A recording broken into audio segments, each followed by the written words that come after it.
Assalamualaikum warahmatullahi wabarakatuh. Hello everyone, are you ready to learn the English material today? And the material is about present tense. Here we go.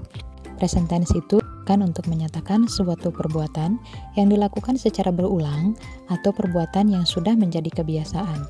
Lebih tepatnya, present tense itu untuk menyatakan kegiatan rutinitas kita. Adapun keterangan yang sering kali digunakan, the first always, yaitu selalu. Ada often, sering, ada usually, biasanya, ada seldom, jarang, ada sometimes, kadang, ada every day, setiap hari, every week, setiap minggu, every month, setiap bulan, dan every year, setiap tahun. Oke, jika teman-teman membuat percakapan atau membuat kalimat dan ada keterangan yang barusan disebutkan, maka sudah dipastikan kalimat tersebut akan menjadi kalimat present. Oke guys, kita lanjutkan. Nah, untuk subjek dalam present tense itu dibagi menjadi dua bagian. The first one jamak atau plural, yaitu subjek jamak ya. Di sana ada I, you, they, we. Ada I untuk saya, you untuk kamu, dan they mereka, kemudian ada we yaitu kami atau kita.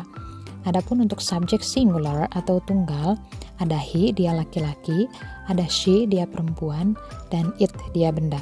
Nah, pertanyaannya, kenapa subjeknya harus dibagi dua?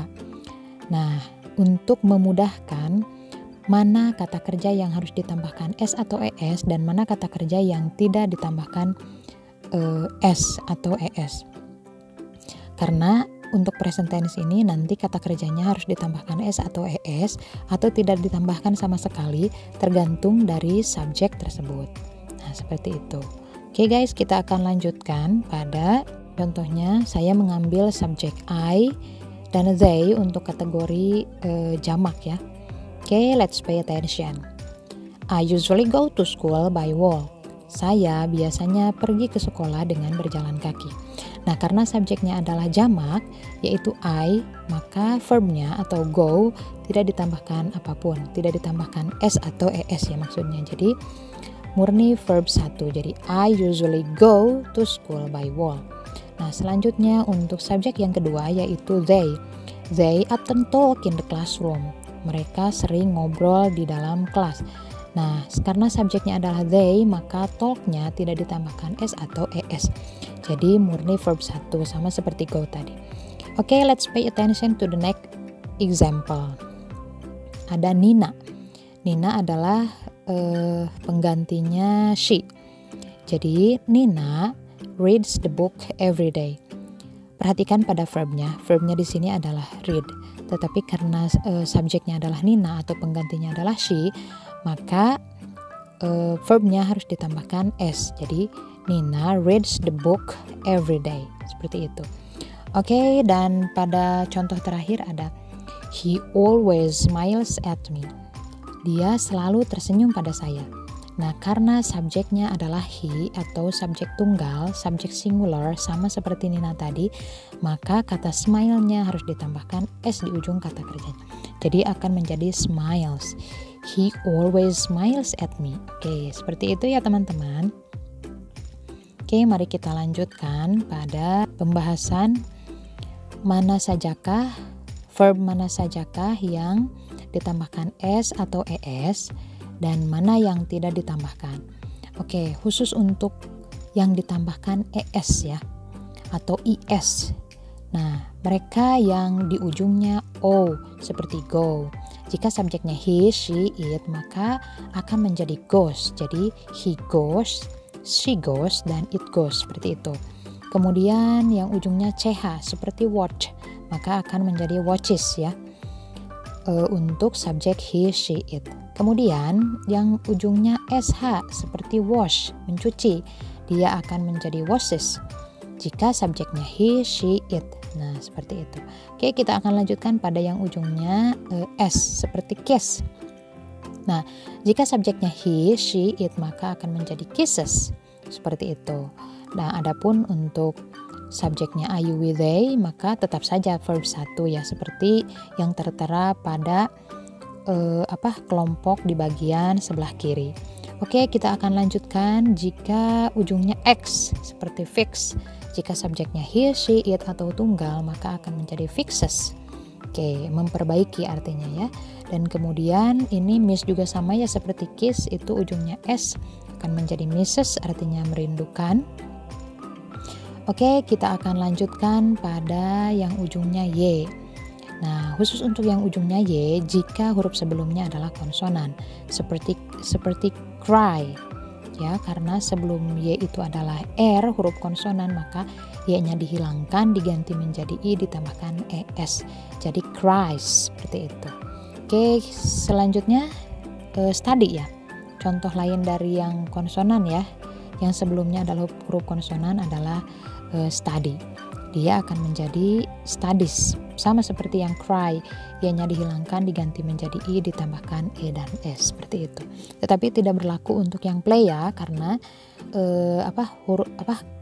verb play, karena play itu sebelumnya adalah huruf vokal, jadi play itu hanya ditambahkan s saja.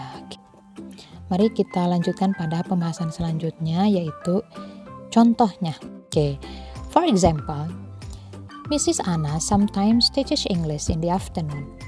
Ibu Anna kadang-kadang mengajar bahasa Inggris di sore hari. Nah, di sana kata kerjanya adalah teach ya. Maka harus ditambahkan is. Karena pertama subjeknya adalah tunggal, yaitu Mrs. Anna. Penggantinya adalah she. Jadi sama seperti she sometimes teaches English in the afternoon. Nah, karena ujung dari kata kerjanya, ujung dari verbnya adalah ch, maka tidak ditambahkan s tetapi harus is. Jadi Mrs. Anna sometimes teaches English in the afternoon. Nah, seperti itu. Kemudian kalimat yang selanjutnya, verbnya adalah go. Tetapi karena subjeknya adalah she, maka akan menjadi goes ya. Jadi contoh kalimatnya, she goes to school every day. Dia pergi ke sekolah setiap hari. Dianya dia perempuan ya. Jadi karena subjeknya adalah she, termasuk ke dalam kategori tunggal, dan ujung verbnya adalah o, maka harus ditambahkan es di ujung kata kerjanya. Jadi she goes to school every day. Nah, present tense teman-teman tidak hanya digunakan untuk menyatakan kegiatan yang dilakukan secara berulang tadi ya, tetapi present tense juga digunakan untuk menyatakan kebenaran umum atau general truth ya, yaitu kebenaran yang tidak bisa dibantahkan, maksudnya tidak bisa dibantahkan oleh siapapun, oleh apapun. Artinya kalimat tersebut adalah kalimat fakta.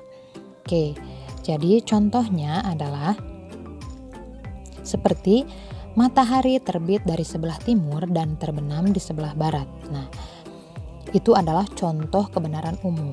Nah, for example, the sun rises in the east and sets in the west. Nah, verbnya pada kalimat tersebut adalah rise, yaitu terbit. Tetapi karena pengganti dari sun adalah it, maka harus ditambahkan s. Nah, sementara selanjutnya adalah set ya, yaitu terbenam, itu verbnya. Harus ditambahkan s juga, sets. Kenapa? Karena subjeknya adalah the sun. Pertanyaannya, kenapa tidak ditambahkan es? Ya tadi, yaitu karena rise dan juga set tidak termasuk ke dalam golongan o, yang akhirnya o, maksudnya yang akhirnya s, x, ch, kemudian sh, dan x ya. Nah, tidak termasuk ke dalam golongan itu, maka selebihnya jika tidak termasuk ke dalam golongan tersebut maka ditambahkan s saja. Oke, sekali lagi untuk penguatan bahwa kalimat present tense itu adalah kalimat yang dilakukan secara berulang atau menyatakan kebenaran secara fakta. Untuk kalimatnya, jika subjeknya jamak, maka tidak ditambahkan apapun di ujung verbnya. Dan jika subjeknya tunggal, yaitu singular seperti he, she, it, maka dia harus ditambahkan s atau es di ujung kata kerjanya. Khusus untuk verb yang es di ujung kata kerjanya adalah mereka yang akhir dari kata kerjanya adalah o, kemudian yang akhirnya ch, yang akhirnya sh, yang akhirnya x, yang akhirnya s, dan yang berakhiran y. Dan khusus untuk yang y adalah mereka yang sebelumnya adalah konsonan, y-nya dihilangkan diganti menjadi i, ditambahkan e dan s. Oke, seperti itu saja teman-teman ya. Jika ada yang mau ditanyakan atau spill materi selanjutnya, silahkan tulis di kolom komentar. Oke, thank you for watching. See you to the next video. Assalamualaikum warahmatullahi wabarakatuh.